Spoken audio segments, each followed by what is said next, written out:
Hi, and thank you for joining us on the Road to Recovery. I'm your host, Ronda Jackson, serial entrepreneur and small business advocate. And today we'd like to talk about e-commerce. Some of the people have used e-commerce for years, and that's their mainstay for businesses, and others are looking at opportunities to retool and explore e-commerce as a new revenue stream. So I have our digital marketing guru, Miss Laurel Mintz, the CEO and founder of Elevate My Brand, joining us today to kind of lead the conversation on how to pursue, e-commerce in a proper way and in a profitable way. Thank you for joining us today, Laurel. Thank you for having me. Happy to be here. Oh, good. Thank you. Thank you. One of the things, if you don't mind, Elevate My Brand, if you can give us a nice snapshot of what you do and what your company does. Absolutely. So we are a full service marketing agency, which means we do the full digital suite. So think web, content, social, advertising, creative, that whole universe. And then experiential, launch events, trade shows, conferences, national field marketing, basically all the things that aren't happening right now. And we've been doing that for the last 12 years for over 200 brands, everything from baby startups no one's ever heard of, all the way up to brands like Facebook, Verizon Digital Media, Zendesk, Sprinkler, massive tech SaaS brands. I love it. And you cover the whole gamut to where you can meet people where they are. And so this conversation coming from you is just so invaluable. Thank you again. Thank you. Yeah. One of the things I've been asking guests as we kind of venture into our conversations is to give me one word that you think best describes where we are right now. I would say probably either new or opportunity. Okay. All right. Because someone said to me, so I don't know if you've seen, there's this graphic that has concentric circles. The center of the circle is fear, which is I think where people started out during this whole pandemic. The second circle out was opportunity, the second circle out was curiosity, and the third circle was opportunity. So our job as an agency is to get people from fear to opportunity. So I think the opportunity is a really great word. And I also have been hearing people say the new normal, but I actually think it should be the next normal. So maybe next would be the right word for that. I like that. That's actually really good. And it gives us a new perspective because I think the challenge with recreation and reinventing ourselves is, the unknown, the uncertainty. So if you think of it as a next, then it doesn't have to be based on anything that we're experiencing right now. So that's actually That's true. I might steal that from you. Here to share. Yes, So, exactly. So you have some brands that their mainstay is online. What's an actionable step that for brands that are looking at their next normal and from an e-commerce standpoint, established brands that are already online? Established brands that are online only, or established brands that have brick and mortar and an online opportunity? Well, that sounds like two questions. How about we answer both? Well, I would say for brands that are currently online, it's about doubling down on their digital, right? So what we saw in 2008, 2009, because I've been around a while, is that brands that pulled their dollars out of marketing and advertising were the ones that had a much steeper hill to climb up once the whole thing was over. And so I think that brands today need to have that same approach, which is don't be in that fear bubble, be in the opportunity bubble. And the best way for you to do that is to take advantage of all of the extra time and eyeballs people have online these days. So doubling down on digital would be, I think, the most important thing that a digital business could do right now. Okay, I'm glad you referenced those concentric circles. So let me ask you this. If, let's just say some of the viewers, myself, we're still in fear, that's a big leap to jump from fear to opportunity. So can you give us maybe a transition step to go from fear to curiosity to opportunity? Yeah, I think a great next step there would be to start doing research on some of your competitors, because my guess is that once you start doing that, you will see that they are already maybe a few steps ahead of you. And that's when you're like, oh, I got to get out of this zone of fear and I got to start picking up steam. Otherwise, I'm going to be left in the dust, right? Because there's only so long that we have this time of opportunity right now. So I think that doing homework, seeing what other businesses, brands in your space, so competitive brands, and maybe some ancillary non-competitive that are just like maybe aspirational in this space would be a really great starting point. Okay, so is this one of those times where we would look at partnering or campaigning, co-branding, or do you want to stay kind of single soldier? What would be your? I think that's a different conversation. So I think what you were talking about was like a mental state, right? How do you get yourself away from that fear zone? But when you're in the opportunity zone, that's when the conversation around partnerships, co-marketing, that is absolutely key right now, and something that brands who are thriving are doing really well. I 100% believe in cross marketing at any stage of the game. It's the cheapest and most effective marketing tool out there. Oh, wow, that's good to know. So pencil that one. I like that one. Then you mentioned earlier in our previous question about brands that are brick and mortar and offer online as another avenue to access their products. Do you have a different scheme for them, or should they be following the same path as the online e-commerce? Well, I think because we don't know when brick and mortar is going to open again, that it necessitates the same kind of online persona and online spend. So I think that businesses that were brick and mortar only are now kind of clamoring to get online or to pivot their model. So I think the ones that had both are actually in a really lucky position, and now is time for them to shift their budget towards more of their digital ad spend and content marketing. And that actually speaks to your point on cross marketing as well. And I've got a lot of thoughts on that. Well, no. So then what would be a next step then? So here we are, we've established that pretty much it's mandatory for you to have a product or service that you're able to offer digitally, right? I guess that's.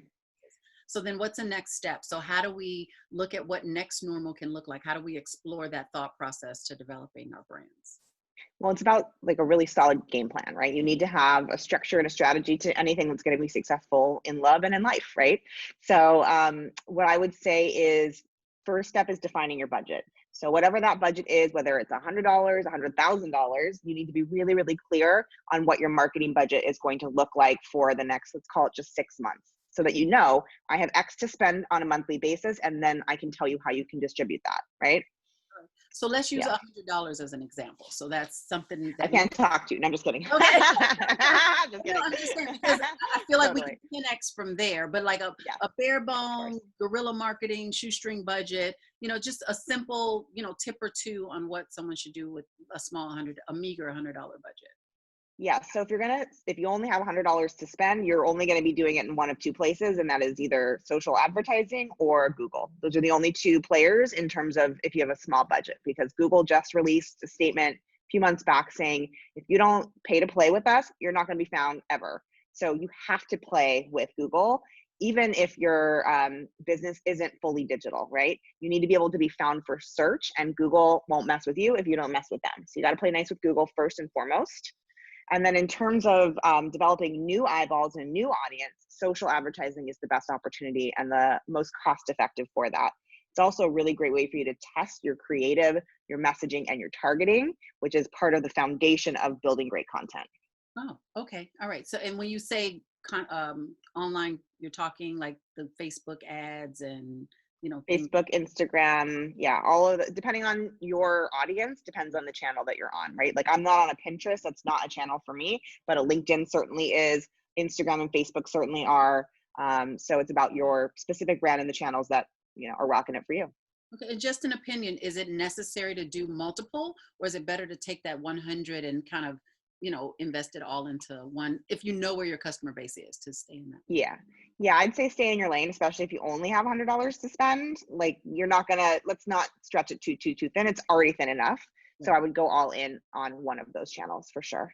One of the channels. Okay. Do you have any suggestions? You mentioned testing your creative. So engagement with, matter of fact, you're already sharing these wonderful tips and everything. If people want more information from you direct, do you mind sharing your website or the best way to contact you maybe now at this point? Absolutely. So you can email us directly, Laurel@elevatemybrand.com. And we're actually offering 30-minute consults to anyone who needs any marketing brand support right now. And we've actually put a little bit of a different spin on it, which I think you're going to appreciate, Rhonda, which is we are asking for a suggested donation to one of 3 partner charities if someone takes us up on that 30-minute consult. So we're paying it forward, and we want those people to then pay it forward as well. Oh, wow. That's beautiful. I love, I'm all so I know you are. I know you'd love that. So yes, you can email us directly. And then if you go to elevatemybrand.com, in the upper left-hand corner, there is a link that you can sign up and get your 9 easy steps to marketing, so you can DIY it yourself before you're ready to hire an agency like ours. And explore some of the options to get some clarity from you in that 30-minute call. So that is absolutely. Really cool. Thank you for that, Laurel. We've been doing this a while. So then what's a challenge that clients, maybe in the gamut, is there a similar challenge, no matter, startup to some of the larger companies that you're dealing with, that you're having to help troubleshoot with? Well, I think the two biggest ones, and one is just kind of a generic issue across the board for marketing, which is consistency, right? I think people do what we call the spray and pray model, where they're like, I'm going to do advertising today, and then it's crickets for like weeks after that.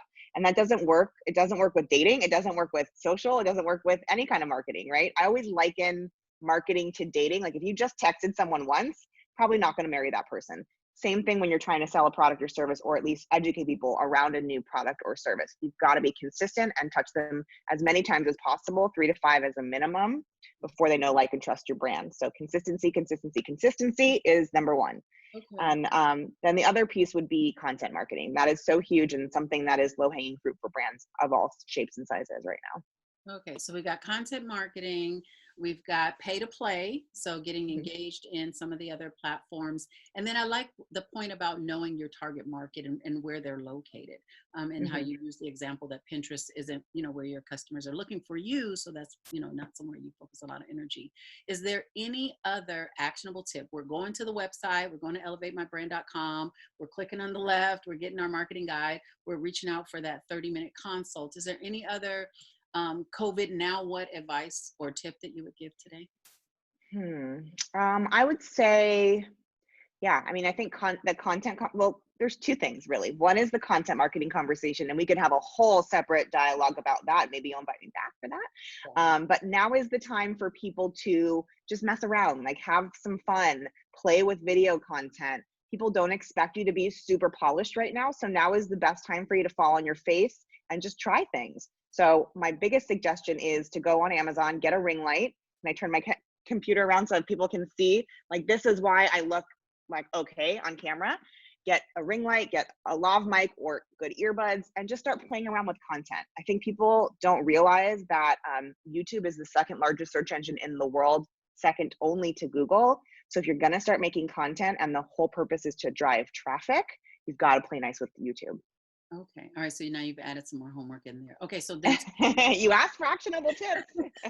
one, we're going to have you back. So it sounds like this conversation is way bigger than just an intro, but I'm glad to have introduced you to the Road to Recovery audience and to let them know that your services and your talents are available. You and I have been client and friend for quite some many years. Yes. So I definitely have, taken advantage of your services and your friendship as well. And then I also, secondly, would just like to thank you for contributing because, the road, like you said, there is that fear circle. And so to operate outside of that fear is going to take the support and resources of a community. And we appreciate you being part of that community.